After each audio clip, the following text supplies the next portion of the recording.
নিচু করে শুনে নিচ্ছে। যারা আশিকে রাসূল, যারা নবী প্রেমিক, যারা ধর্মপ্রিয় ব্যক্তি, পার্লামেন্টে লড়াই করছে,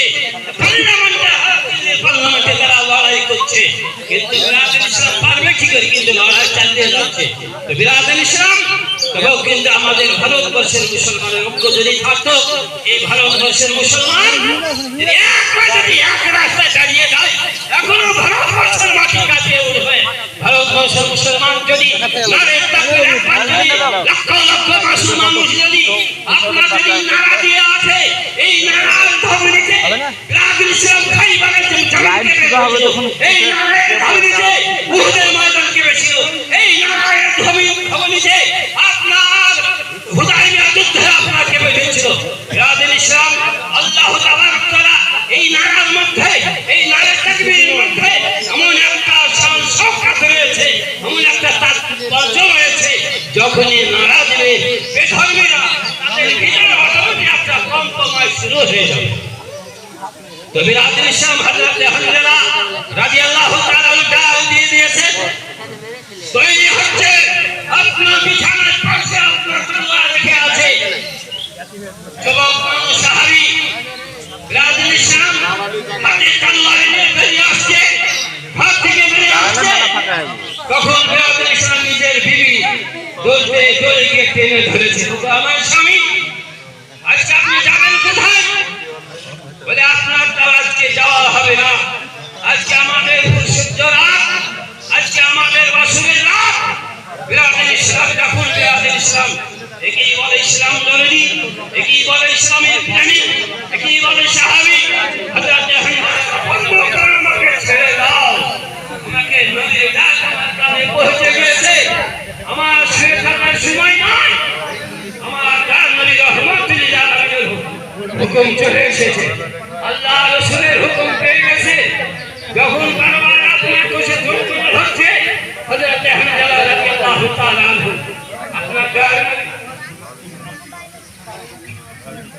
হযরত হানজালা রাদিয়াল্লাহু তাআলা আনহু বিরাদুল ইসলাম এবার নিজের বিবির হাতটাকে জোরে সে ঝটকা দিয়ে ফেলে দিয়ে নবী মহাব্বতে আশিকি রাসূল তলোয়ারটা নিলেন, তলোয়ার নিয়ে ঘোড়ায় সওয়ার হয়ে হযরত হানজালা রাদিয়াল্লাহু তাআলা আনহু খাপা খাপ খাপ খাপ করতে করতে আপনার যুদ্ধের ময়দানে উপস্থিত হয়ে গেলেন। যুদ্ধ শুরু হয়ে গেছে। হযরত হানজালা রাদিয়াল্লাহু তাআলা আনহু নবীর ফিদানের ইমান, যুদ্ধ শুরু হয়ে গেছে। এই যুদ্ধ করতে করতে হযরত হানজালা রাদিয়াল্লাহু তাআলা আনহু যুদ্ধের ময়দান বিজয় হলো, যুদ্ধের ময়দান ফাটা হলো, জয় করলেন। সাহাবায়ে কেরাম কয়েকশো সাহাবী ছিলেন আর কয়েক হাজার কাফেরদের সৈন্য ছিল, পরাস্ত হলো। এই কয়েকশো সাহাবীর কাছে কয়েক হাজার কাফেরের সৈন্যরা হেরে গেল। বিরাদুল ইসলাম ইতিহাস জানেন না, ইতিহাস জাননেওয়ালা বড় ভাই আমার ছেলেরা, এই সমাজে প্রাচীন ইতিহাস পড়ুন। ভারতবর্ষের ওই কাঠামো প্রাচীন কালে কি ছিল, প্রাচীন কালের আইনি ব্যবস্থা কি ছিল, সেগুলো জানুন। তারা জানে না। বর্তমান জামানায় ইতিহাস তাবদীল করছে, মানে পাল্টানো হচ্ছে। প্রত্যেকটা বিষয় দেখো সবাই আছে তো। আর আমার 100-র মধ্যে কিংবা মধ্যে এই কাঞ্চনপুরের গ্রামের মধ্যে কে কে আছে কে কে নাই অবশ্যই জানতো। সাহাবারা বললেন ইয়া রাসূলুল্লাহ ইয়া হাবিবাল্লাহ, প্রত্যেকের লাশ পাওয়া গেল, কিন্তু একজনের লাশ পেলাম না। সেটা কার? সেটা হচ্ছে হযরত হানজালা রাদিয়াল্লাহু তাআলা আনহু। বলে যাও দেখো মাঠের আগাছে কানাচে তল্লাশি করো, তল্লাশি করেও দেখতে পেলেন না। আল্লাহ রাসূল আবার খবর এলো, ইয়া রাসূলুল্লাহ ইয়া হাবিবাল্লাহ, চতুর্দিক খোঁজাখুঁজি করলাম তবুও কিন্তু পেলাম না। আল্লাহর নবীর সঙ্গে চলো আমিও যাচ্ছি। আল্লাহ রাসূল সঙ্গে সঙ্গে গেলেন। যান নবী রাহমাতুল্লিল আলামিন যুদ্ধের ময়দানে আকাশ থেকে পানি টপ করে পড়ছে, জোরে সোরে বলো সুবহানাল্লাহ।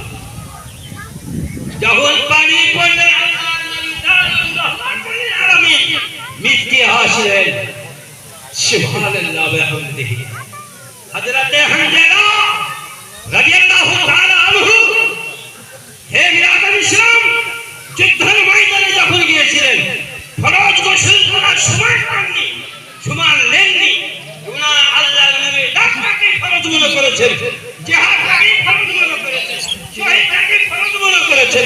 হযরতে হানজালা রাদিয়াল্লাহু তাআলা আনহু যখন আকাশের দিকে আল্লাহর নবী তাকালেন, তো দেখছেন হযরতে হানজালা রাদিয়াল্লাহু তাআলা আনহুকে আকাশের মালায়েকা ফেরেশতা গোসল দিচ্ছেন। যারা বলেন সুবহানাল্লাহ। ওই যুদ্ধের ময়দান থেকে লাশটাকে তুলে নিয়ে গিয়ে আসমানের ফেরেশতারা গোসল দিচ্ছেন। সেই থেকে হযরতে হানজালা রাদিয়াল্লাহু তাআলা আনহুর একটা টাইটেল